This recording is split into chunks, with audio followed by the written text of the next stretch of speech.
Assalamualaikum warahmatullahi wabarakatuh.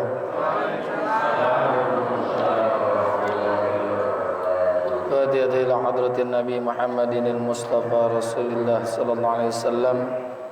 Jami' arwahi walidina wa masyaikhina wa muallimina wa asatizina, khususan li muallifi hadzal kitab al-Imam Yahya bin Sharaf an-Nawawi, wa khususan li muassisi hadzal masjid wal majlisi, an Allah yaghfir lahum wa yarhamhum wa ya'li darajatihim bil jannah wa yanfa'una bi asrarihim wa anwarihim wa ulumihim wa nafaatihim fid din wad dunya wal akhirah, wa anna Allah al-karim yaftahu alaina futuhal arifin wa yufaqihuna fid din wa yarzuquna kamal al-ikhlas wal yaqin.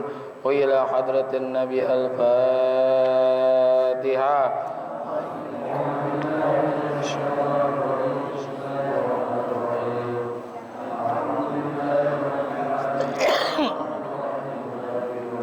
Iya kan.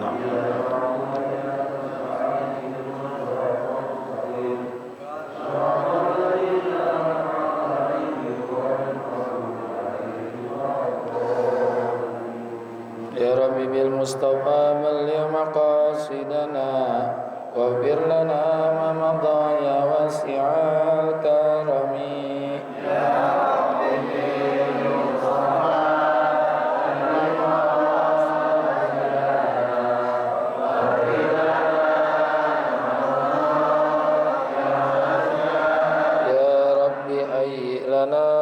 min amrina rasyada waj'al ma'unatakal husna lana madada.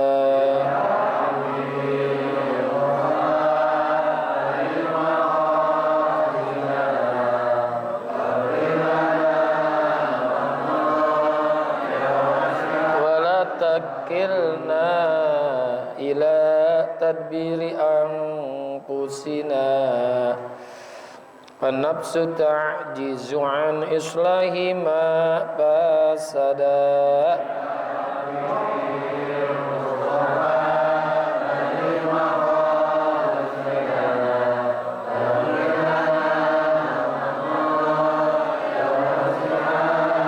Antal alimu wa qad wajjahtu ya ila rajai kawajhan sailan wa yada.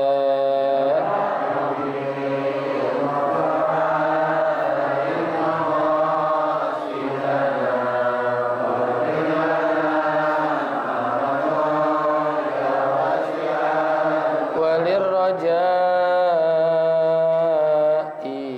sawabun anta ta'lamuhu faj'al sawabi dawa masitri li abada.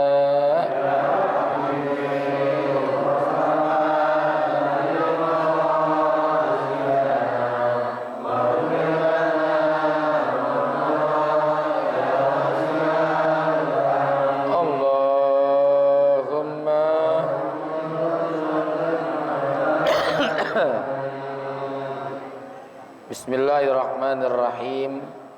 Alhamdulillahilladzi ja'ala ta'limana ta'liman mubarakan fi tuli hayatina wa ja'alahu sababan li husnil khatimati fi akhir umrina. Wassalatu wassalamu ala Taha Muhammadin sayyidina wa ala alihi wa sahbihi humul fudala'i wal kurama.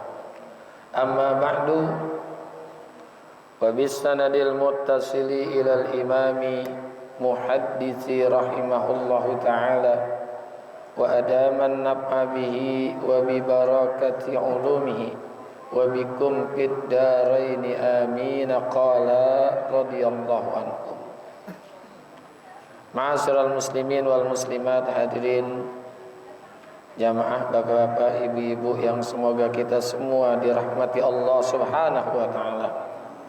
Alhamdulillah, pagi hari ini Allah masih memberikan kepada kita nikmat Islam, iman, hidayah, taufik, sehat, afiat, dan hadir di Masjid Nurul Huda untuk kita melaksanakan salah satu kewajiban ya kita, yaitu menuntut ilmu. Semoga hadirnya kita mendapatkan ilmu yang manfaat, ridho dan inayat, sehat afiat dalam ibadat.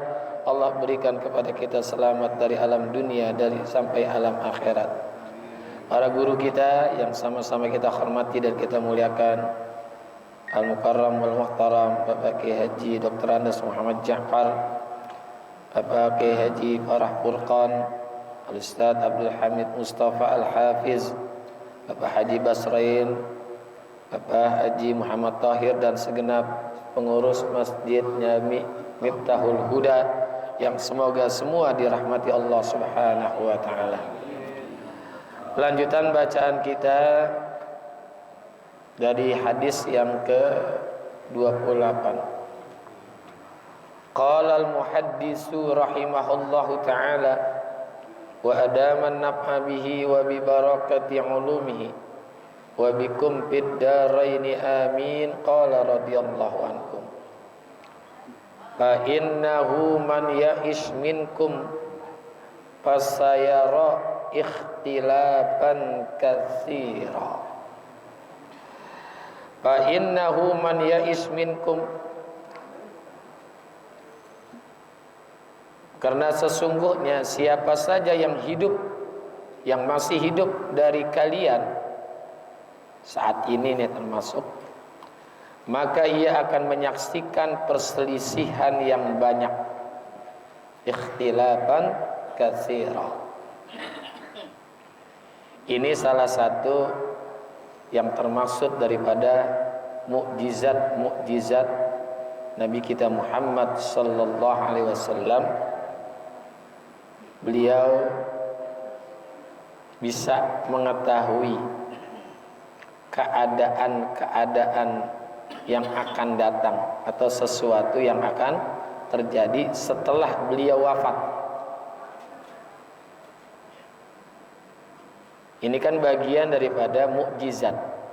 Mukjizat itu sesuatu yang diberikan oleh Allah kepada para nabi. Nah, salah satu mukjizat Rasulullah adalah beliau itu sebagai orang yang mengetahui tentang sesuatu yang akan terjadi. Padahal masanya jauh nih, 14 abad yang lalu. Beliau udah tahu tuh, baik secara global maupun secara terperinci. Bahkan orang-orang yang akan masuk surga, yang akan masuk neraka, Rasulullah udah bisa mengetahui.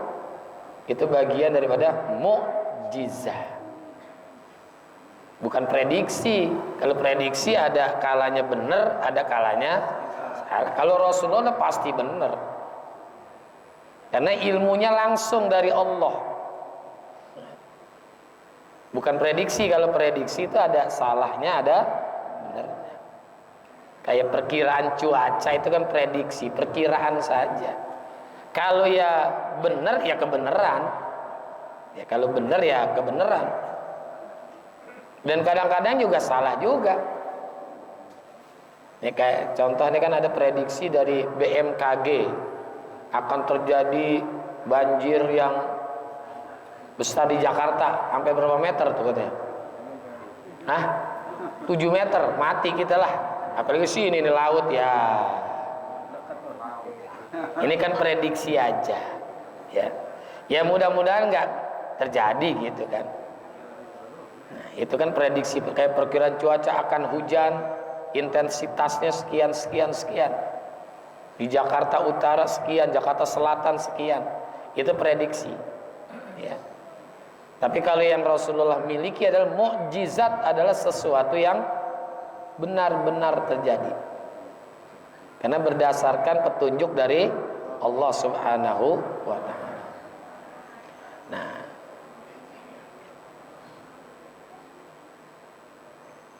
sebagaimana yang pernah diungkapkan oleh Rasulullah tentang segala hal yang akan terjadi sampai kepada perihal orang-orang yang akan masuk surga, orang-orang yang masuk neraka. Disebutin sipulan gitu, ya. Itu akan menjadi kepastian itu akan terjadi. Banyaklah tuh hadis-hadis yang bunyinya depan saya di zamanun ala ummati, kan itu kan, akan terjadi nanti pada umatku ini.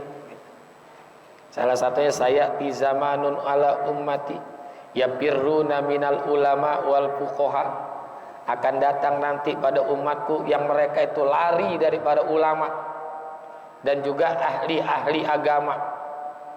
Jadi lari dari ulama dan ahli-ahli agama. Jadi pada lari, bukan lari ketemu ustadz ngumpet, artinya nggak mau hadir ke majlis ilmu. Fayabtaliyahumullahu bisalasi baliyat, maka Allah kasih bala dengan 3 macam bala. Itu ada dah dalam kitab Nasal Ibad, ada ya, hadis populer tuh.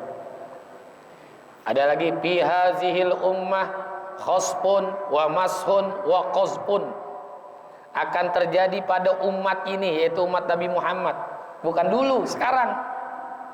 Khasfun wa mashun wa qazfun, penenggelaman bumi.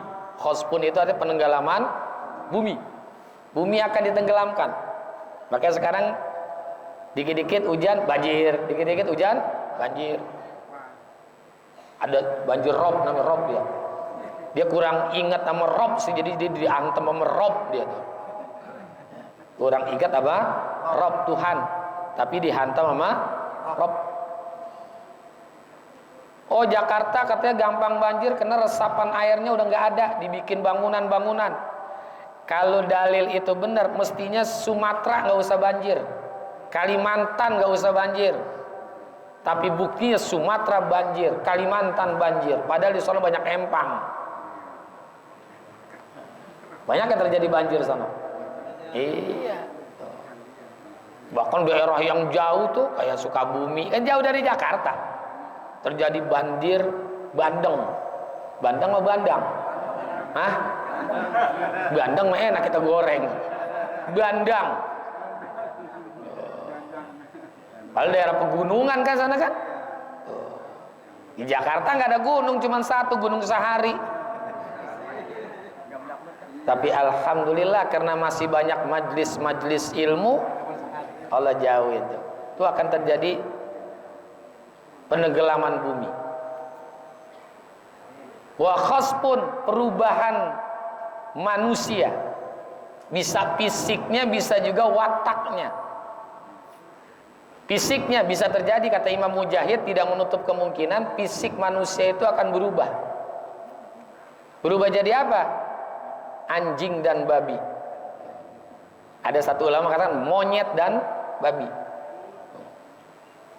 Jadi perubahan secara fisik. Kalau tidak secara fisik, nah itu sifat perbuatannya seperti monyet dan babi. Kal khanazir wal kiradah. Kiradah itu monyet, perilakunya kayak monyet. Monyet itu pelit. Dia kalau lagi makan tuh teman-temannya nggak dibagi-bagi tuh, pelit ya. Kalau babi itu jorok, nggak peduli makanan baik atau makanan jelek. Nah, manusia ada yang kayak gitu tuh, pelit. Manusia ada kan? Iya. Ya, kalau lagi sholat Jumat bawa duit 100.000, 50.000, 20.000, 10.000, 5.000, 2.000, yang dimasukin ke kotak amal yang mana? Monyet. Itu monyet. Betul nggak? Urusan makan kayak babi, nggak peduli halal, nggak peduli haram, dibilangin galakan dia. Tuh. Ada lagi yang terakhir, qazfun itu pelemparan benda-benda luar angkasa terhadap bumi yang ditempati oleh manusia. Ini pelemparan benda-benda luar angkasa, meteor segala macam, nanti akan terjadi. Sekarang aja udah ada meteor yang jatuh. Ya, meteor-meteor yang jatuh itu sekarang udah banyak belum? Udah ada terjadi. Pelemparan benda-benda luar angkasa terhadap bumi yang ditempati oleh manusia. Itu kalau di dalam Al-Quran, iza samsu kuwirat wa izan nujumun tasarat. Nah, itu kan ayatnya udah jelas itu akan terjadi. Makanya orang-orang Amerika Itu yang punya namanya NASA. NASA itu apa tuh? Pokoknya gitulah. Tempat yang begitu-gitu keluar angkasa itu namanya NASA. Dia udah ketakutan tuh ngelihat kondisi seperti itu. Dia baca juga hadis Rasulullah mungkin. Ternyata begitu dicek, bener. Itu akan ada batu yang akan menimpa bumi, dan batu itu besarnya lebih besar daripada bumi.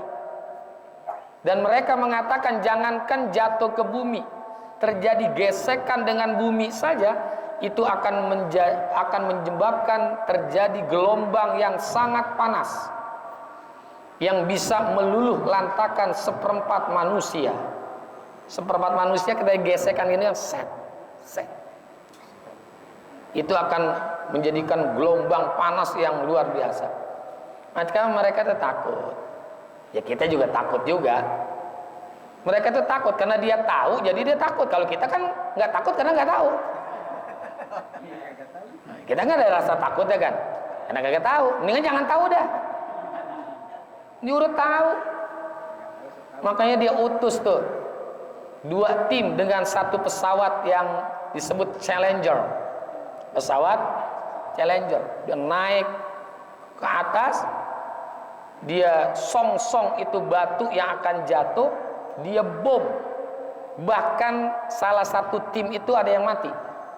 Dan alhamdulillah sekarang batu itu sudah hancur. Tapi itu nyatanya ada di film. Filmnya namanya Armageddon, yang dibintangi oleh Bruce Willis. Itu kan sering ditayangin tuh di Indosiar, ya kan? Nah ini walaupun fiksi, tapi Rasulullah sudah mengatakan, itu prediksi manusia. Kalau Rasulullah pasti itu benar akan terjadi. Ini akan kita lihat ini. Fasayara ikhtilafan katsira. Akan kamu saksikan perbedaan pendapat, ya, perselisihan pendapat yang banyak sekali. Khususnya nih kita nih dalam masalah ubudiyah. Jadi perbedaan tata cara teknis ibadah akan kita saksikan. Ada buku atau kitab yang ditulis oleh Al-Imam Muhammad bin Abdullah, namanya Rahmatul Ummah fi Ikhtilafil Al-Immah. Ada Rahmatul Ummah namanya, fi Ikhtilafil Al-Immah. Itu kan perbedaan teknis ibadah, dari mulai toharoh, sholat, puasa, zakat, puasa, itu disebutin tuh perbedaan pendapat para ulama, ya. Itu teknis. Berbeda pendapat tentang teknis ibadah boleh. Yang nggak boleh berbeda adalah prinsip ibadah, gitu, ya. Jadi ada kitab Al-Imam Abi Abdullah Muhammad bin Abdurrahman Asy-Syafi'i, namanya kitab Rahmatul Ummah. Kalau Imam Syekh Wahbah Zuhaili itu menyebut kitabnya Al-Fiqhul Islam wa Adillatuh, perbedaan pendapat para ulama juga. Cara takbir, Allahu Akbar, ada yang begini, Allah, ada yang nggak pakai ngangkat, macam-macam. Itu sih nggak apa-apa, teknis, ya, teknis ibadah. Ada yang meletakkan tangannya di sini, ada yang di sini, ada yang begini aja. Ada nggak? Itu teknis, nggak apa-apa. Yang salah yang kagak sholat, yang salah yang kagak sholat. Nanti ada yang pakai kunut, ada yang nggak pakai kunut. Itu sih perbedaan teknisnya. Yang pakai kunut bagus, yang nggak pakai kunut juga bagus juga. Yang jelek, yang kagak subuh, yang kagak sholat subuh. Jadi banyak perbedaan pendapat para ulama tentang, dari zaman sahabat udah ada tuh. Dari mulai Sayyidina Abu Bakar, Umar, Utsman, Ali. Pada zaman Rasulullah nggak ada perbedaan pendapat, nggak ada, karena satu gurunya, yaitu Rasulullah. Itu prinsipnya udah mantep, teknisnya juga udah mantap. Tapi begitu masa Sayyidina Abu Bakar, Umar, Utsman, Ali, mulai ada perbedaan pendapat. Fa'alaikum bisunnati, maka hendaknya engkau itu memegang sunnahku, memegang sunnah daripada Rasulullah. Maka pastikan dirimu untuk memegang sunnahku dulu. Ya, sunnahku itu sunnahnya Nabi kita Muhammad sallallahu alaihi wasallam. Artinya wajibkan diri kita ini untuk memegang sunnah Rasulullah sallallahu alaihi wasallam. Karena Rasulullah itu kan hidupnya udah pasti lurus, ya, udah pasti lurus dan benar. Hukum-hukum yang diperintahkan oleh Rasulullah itu namanya sunnah, namanya sunnah. Cuma nanti ada sunnah, ada tatawu, ada nafilah, ada mandub.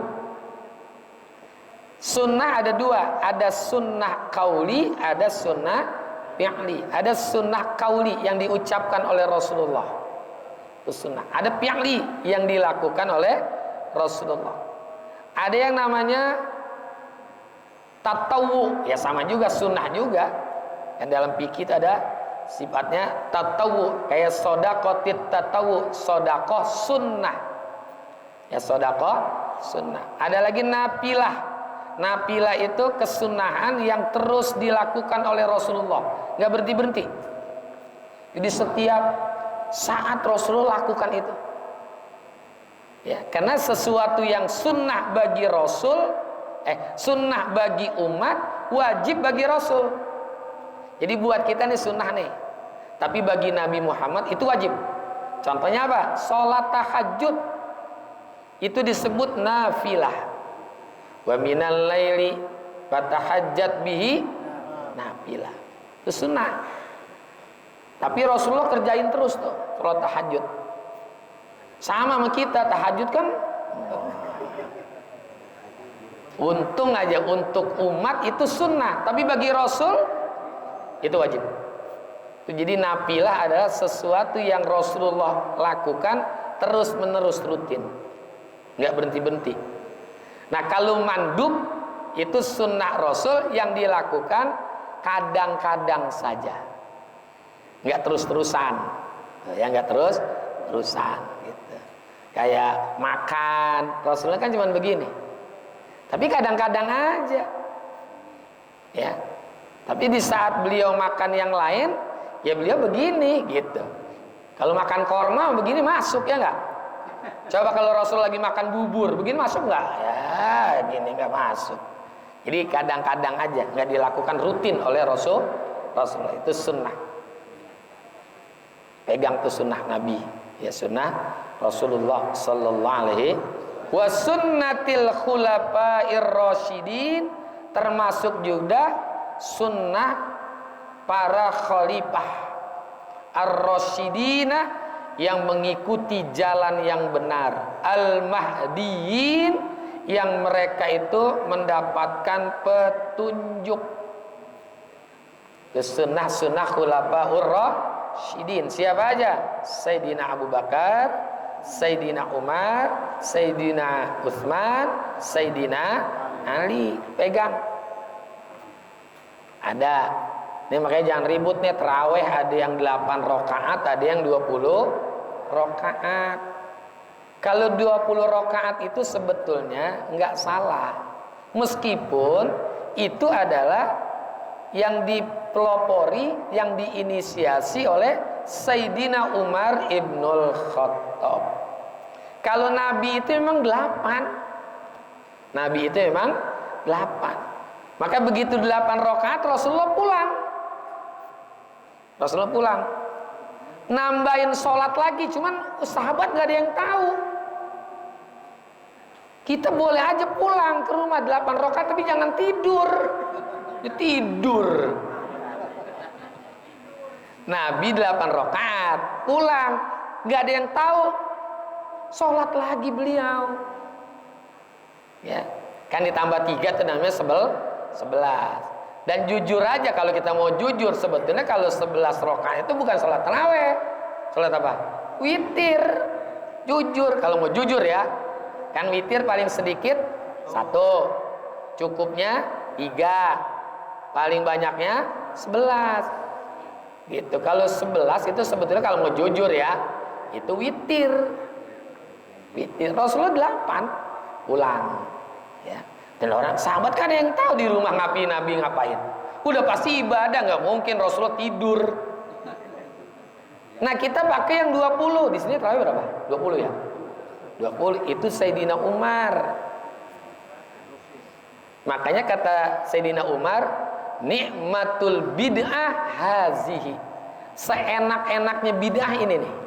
Sholat tarawih 20 rakaat. Nah, jangan diributin nih. Yang 8 rakaat silakan, yang 20 rakaat juga silakan. Emang berbeda-beda pendapat kok. Perbedaan itu jadi enak. Nih istri kita masing-masing kan wajahnya beda-beda. Coba kalau wajah istri kita sama, bisa salah pegang kita. Lebih beda aja kadang-kadang salah pegang. Istri orang dipegang. Berbeda-beda itu enak, betul nggak? Iya. Jadi yang 20 rakaat itu dipelopori oleh Sayyidina Umar ibnul Khattab. Bahkan Sayyidina Umar mengatakan, nikmatul bid'ah hazi. Seenak-enaknya bid'ah ini, ya ini nih, tarawih. Seenak-enaknya bid'ah adalah tarawih. Bahkan dulu di Madinah tarawihnya bukan 20, 36 rakaat.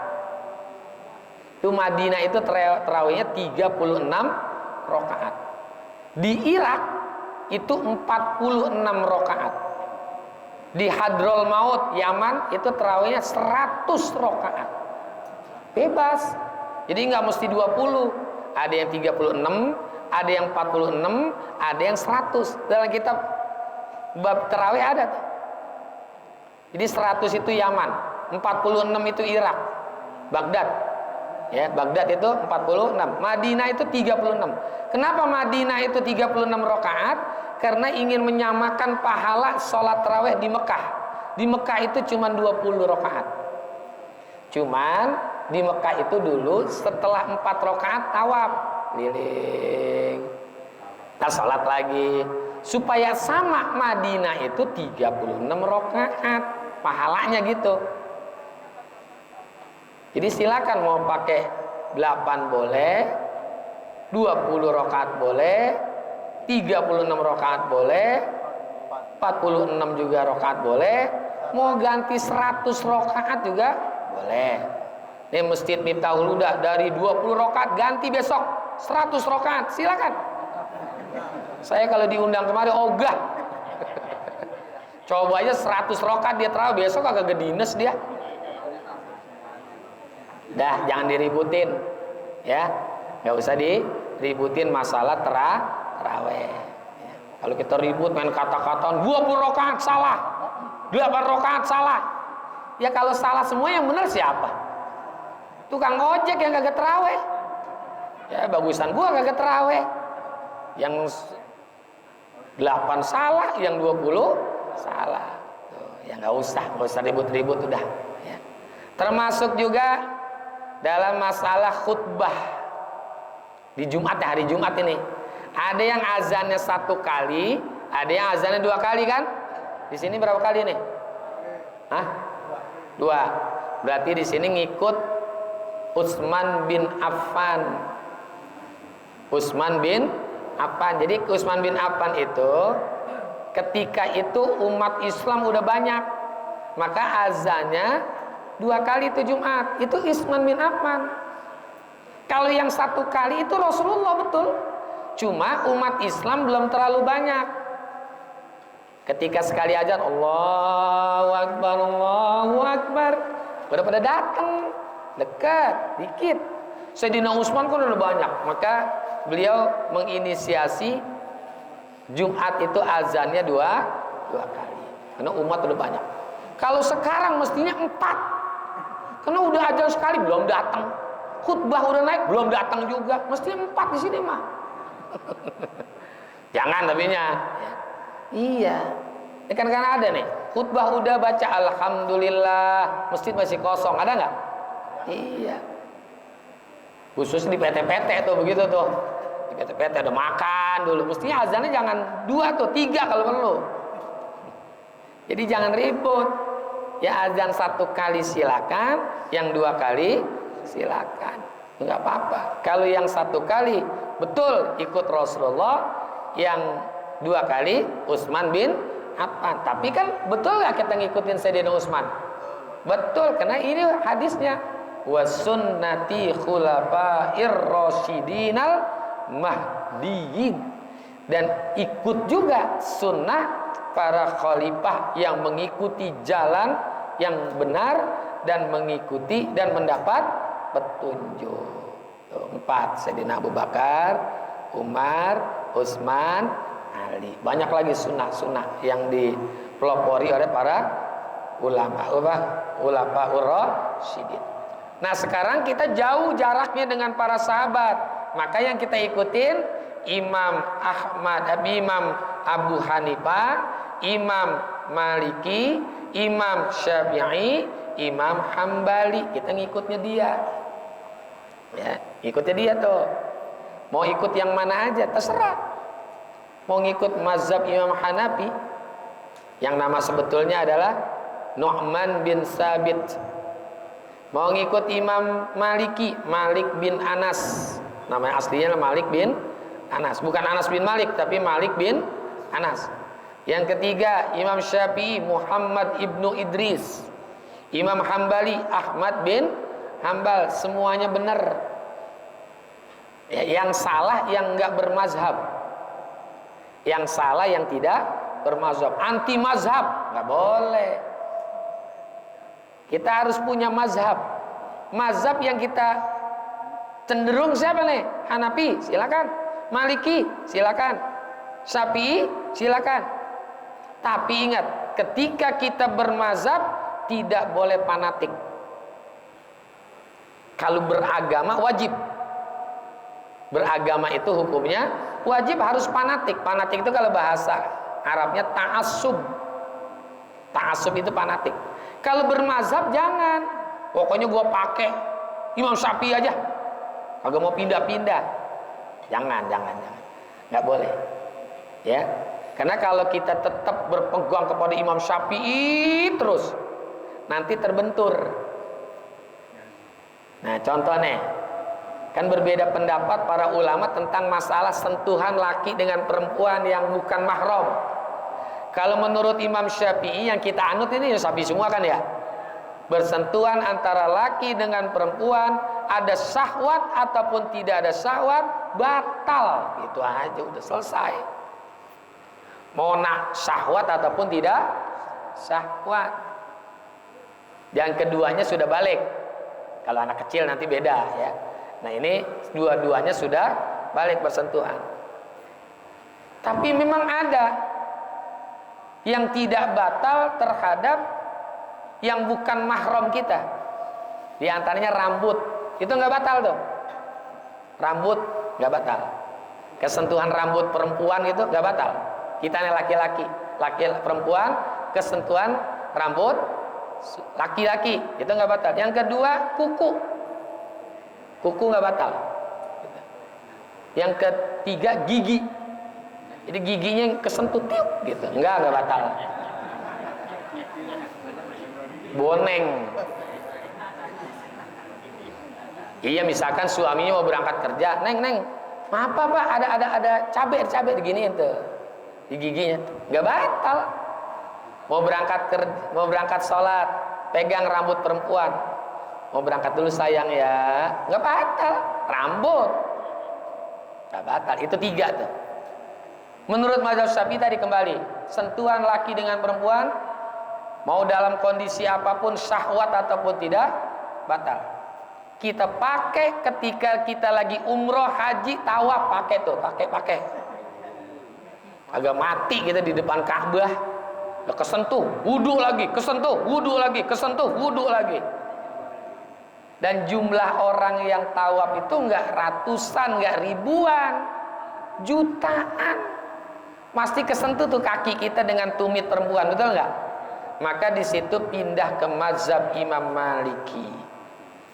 Karena menurut mazhab Imam Malik, sentuhan antara laki dengan perempuan yang bukan mahram tidak batal selama tidak ada sah. Ya masa sih abong, kalau kata bahasa kampung saya abong, lagi tawaf syahwat, ilok.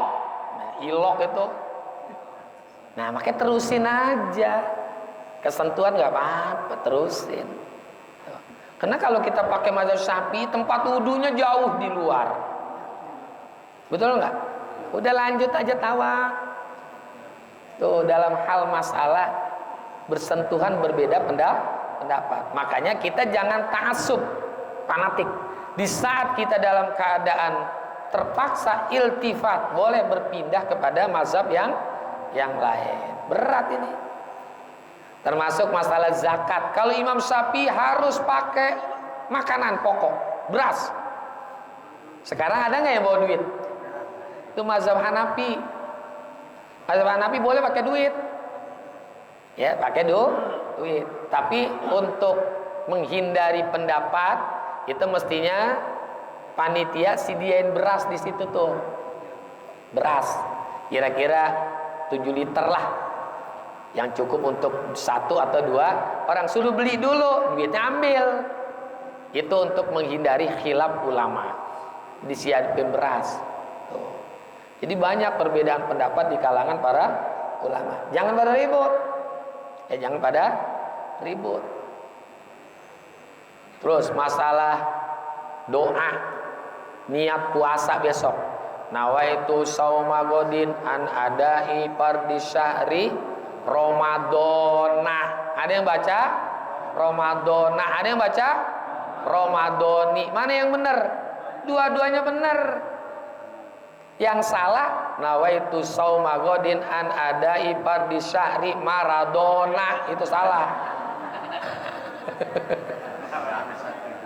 Maradona, bukan Ramadona, Maradona.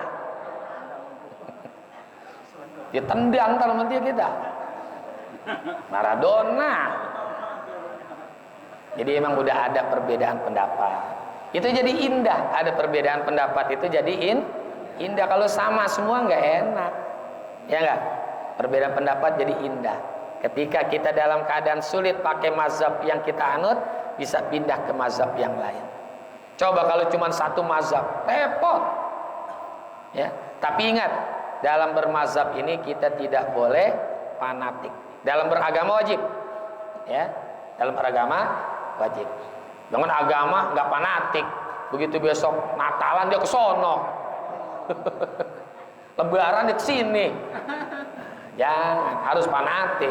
Ya harus fanatik. Namanya Islam Nusantara. Wa ghuddu 'alaiha bin nawajid, dan peganglah oleh kalian. Peganglah oleh kalian. Gigitlah oleh kalian. Genggamlah dengan kuat dengan gigi an-nawajid, nih gigi geraham. Berarti kita pegang benar tuh mazhab. Karena kalau kita tidak bermazhab, ibarat kebun tidak ada pagar. Ya, tidak ada pagernya. Nanti masuk segala apa macam tuh. Mazhab ini, mazhab ini, mazhab ini, mazhab ini. Masuk. Mazhab Syiah masuk, mazhab ini. Tapi kalau kita punya mazhab, ini nih, mazhab Syafi'i. Ini pagar nih. Ya, mazhab Hanafi, pagar. Kalau nggak bermazhab, apa aja nanti masuk. Kayak kebun nggak ada pagarnya. Apa aja masuk, kebo, kambing. Wah, segala macam masuk semua. Biar ada mazhab. Itu ibarat ada pagernya. Kita punya pagar. Mazhab kita siapa nih? Imam ini, imam ini, imam ini, imam ini. Kita pakai empat-empatnya cakep. Empat-empatnya semuanya cakep. Karena urutannya belajarnya emang nyambung. Imam Malik berguru dengan Imam Hanafi, ya kan? Imam Syafi'i berguru dengan Imam Syafi'i. Imam Hambali berguru dengan Imam Syafi'i. Imam Hanafi berguru dengan para sahabat. Sahabat berguru dengan Rasulullah. Jadi mata rantai gurunya ada. Tek tek tek tek. Kalau ngajinya sama Syekh Google al-YouTubi, nah itu kagak nyambung. Syekh Google al-YouTubi. Sekarang ngajinya YouTube, ya kan? Jangan. Jadi itu ada sambungannya. Jadi Imam Hambali belajar dengan Imam Syafi'i, Imam Syafi'i belajar dengan Imam Malik, Imam Malik belajar dengan Imam Hanafi, Imam Hanafi belajar dengan para sahabat Rasulullah. Nah, sahabat belajar dengan Nabi gitu. Jadi nyambung. Nabi belajar sama siapa? Langsung Allah berikan ilmu. Ya. Karena Nabi nggak ada gurunya. Gurunya langsung Allah. Ya. Adabani Rabbi fa ahsana ta'dibi. Mendidik diriku oleh Tuhanku langsung Allah. Ya. Nah, kalau kita ngikutin ya ulama yang sejalan dengan kita, ya. Jangan fanatik juga ngaji. Gua harus ngaji sama NU aja, jangan. Gua ngaji sama Muhammadiyah aja, jangan. Udah ngaji sama siapa aja, betul nggak? Iya, selama dia punya ajaran benar. Gitu. Kalau udah menyimpang, nah baru kita tinggalin. Yang ngomongnya makoli gitu, makoli. Ada kan makoli gitu ya, yang bisa ngomong sama malaikat. Wah keren ini, berat ini mah. Gak kuat kita, gak kuat, jangan. Wa iyyakum wa muhaddatsatil umur wallahu a'lam bissawab. Dah, mudah-mudahan manfaat. Al-Fatihah.